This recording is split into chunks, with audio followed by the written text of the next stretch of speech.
Chapter 1 of Famous Men of Greece. Read by Ed Mead. Famous Men of Greece by John H. HAAREN and A.B. Poland. Chapter 1 The Gods of Greece. 1. In the southern part of Europe is a little country called Greece. It is the home of a nation called the Greeks, and the Greeks have lived in it for more than 3,000 years. In olden times, they believed that before they came to the land, it was the home of the gods, and they used to tell wonderful stories of what happened when the gods lived in the country. One of these stories was about a god called Kronos and his children. Kronos was the first king of the gods. He had a wife named Rhea. His mother told him that one of his children would take his kingdom from him. He determined that this should never happen, and so he swallowed his children as soon as they were born. His cruelty distressed Rhea very much, and when a sixth child was born, she made a plan to save its life.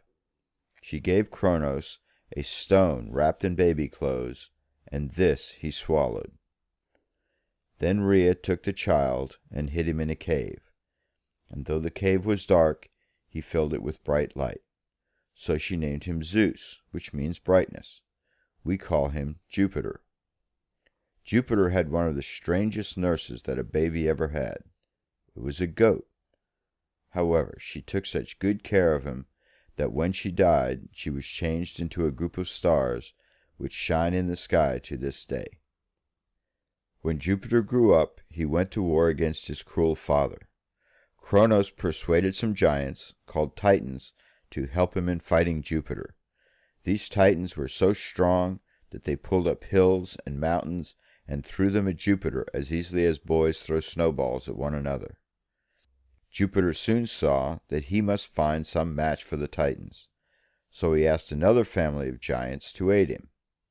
They were called Cyclops, or Round Eye, because each had only one eye, which was round and was in the middle of his forehead.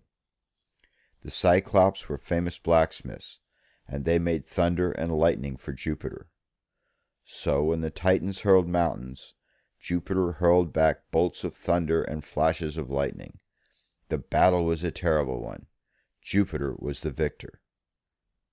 After this great battle, Jupiter made Kronos bring back to life the children whom he had swallowed, and then he gave to each of his brothers and sisters a part of the kingdom of their wicked father. He made himself the king of the gods, and for his own kingdom he took the blue sky. He made his sister Hera, whom we call Juno, the goddess of the clouds and queen of all the gods.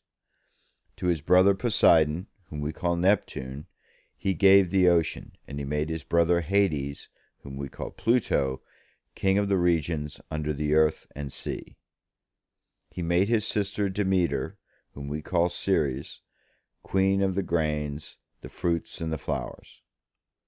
His sister Hestia, whom we call Vesta, he made the goddess of fire and gave her charge of the homes and hearthstones of men.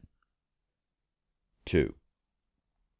When the kingdom of Kronos had been divided, the new rulers found a great deal to do. In the depths of the sea, Neptune built a palace whose floor was of snow-white shells and blood-red coral, while the walls were of shining mother-of-pearl. When the waves above his palace were wild, Neptune would yoke his brazen-hoofed horses to his chariot, and standing with his trident, or three-pronged spear, in his hand, would drive swiftly over the water. And as the brazen hoofs of the horses trampled upon the waves, the sea became calm. The underground world of Pluto was a dreary region. It was the home of the dead. Round it flowed a black river called the Styx, or Hateful. The only way to cross this river was in a ferry boat rowed by a silent boatman named Charon. At the gateway of the underworld was the terrible watchdog Kerberos, or, as we spell the name, Cerberus. When the old Greeks buried a person, they put a coin in his mouth and a barley cake sweetened with honey in his hand. The coin was to pay Charon for taking the spirit across the Styx, and the cake was to be thrown to Cerberus, so that, while he was eating it, the spirit might pass unnoticed into the spirit land.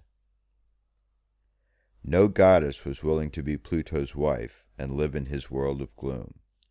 So he was very lonely. One day he visited the upper world in his chariot, drawn by 4 handsome coal-black steeds.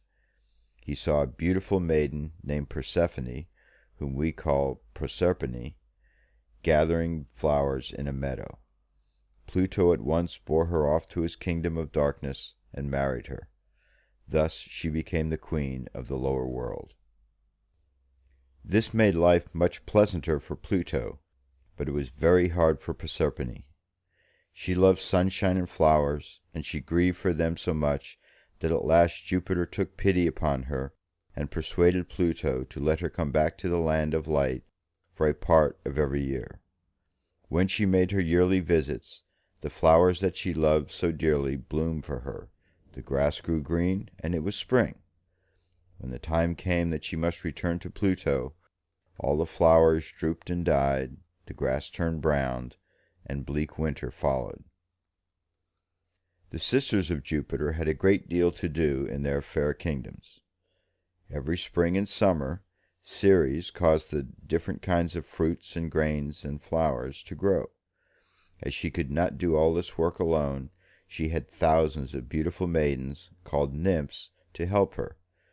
There was a wood nymph in every tree to make its leaves green and glossy and to color its blossoms. There was a water nymph in every spring that bubbled out of the hills, and one in every stream that flowed through the valleys. The nymphs of the springs and brooks watered the plants and crops of Ceres and made them grow. Vesta was the sister to whom had been given charge of the home and hearthstone. She caused the fires to glow which burned on the hearth, and made home cheery and gave warmth to the family and to strangers who came to see them. In every city and town of Greece, a fire sacred to Vesta was always kept burning. 3. In his kingdom of the sky, Jupiter dwelt in splendor, but he was not always happy. For although Juno, his queen, was lovely in face and form, she was more beautiful than good-tempered, and sometimes she and Jupiter had bitter quarrels. One of the sons of Jupiter was named Hermes, or Mercury. He wore golden sandals and carried a wonderful wand. On the heels of the sandals were wings with which he could fly through the air like a bird. Because he could travel so swiftly, he became the messenger of the gods. Another son of Jupiter was Hephaestus, whom we call Vulcan.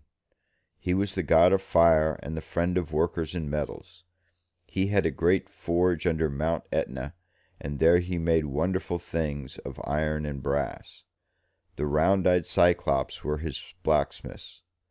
One day Vulcan was rude to his father, who to punish him hurled him from heaven.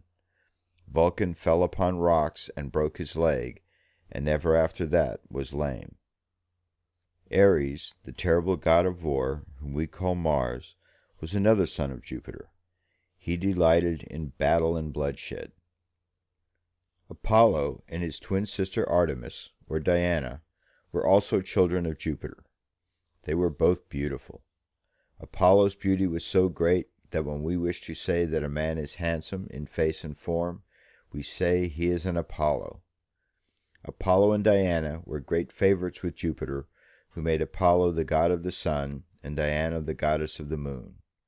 To each he gave a silver bow from which they shot arrows of light. The most wonderful daughter of Jupiter was Athena, whom we usually call Minerva. One day the king of the gods had a headache from which he could get no relief, so he sent for Vulcan. When the great blacksmith arrived at his father's palace, Jupiter said to him, "Split open my head with your axe." As soon as Vulcan had done this, a maiden goddess, clothed in armor, sprang from the head of Jupiter. The maiden was Minerva, the goddess of wisdom. 4. Most beautiful of all the goddesses was Aphrodite, or Venus, who sprang from the foam of the sea. She was the goddess of love. Several of the gods wished to marry her. Jupiter decided the matter strangely by giving her to Vulcan, the ugliest of all the gods. Venus had a son named Eros, or Cupid, the god of love. He carried a bow and arrows, and if one of his arrows pierced the heart of a mortal, that mortal fell in love. There was a fair goddess named Iris, who caused the rainbow to brighten dark storm clouds, and often bore messages from heaven to men. There were also many other gods and goddesses. 3 sisters were known as the Graces. They made mortals gracious and lovable, friendly, and pleasant in their ways. There were 3 other sisters called the Furies. Their forms were draped in black, and their hair was twined with serpents. They punished wicked people and gave them no peace as long as they lived. Higher than all gods and goddesses were 3 weird sisters called the Fates. Not even Jupiter could change the plans of the Fates. Whatever they said must come to pass always happened. Whatever they said should not happen never took place. When a child was born, one of the sisters began to spin the thread of its life. The second decided how long the thread should be. The third cut the thread when the moment came for the life to end. After men came to Greece and dwelt there, the gods and goddesses withdrew to the faraway peaks of Olympus, the highest mountain in Greece, and made their home there. End of chapter 1.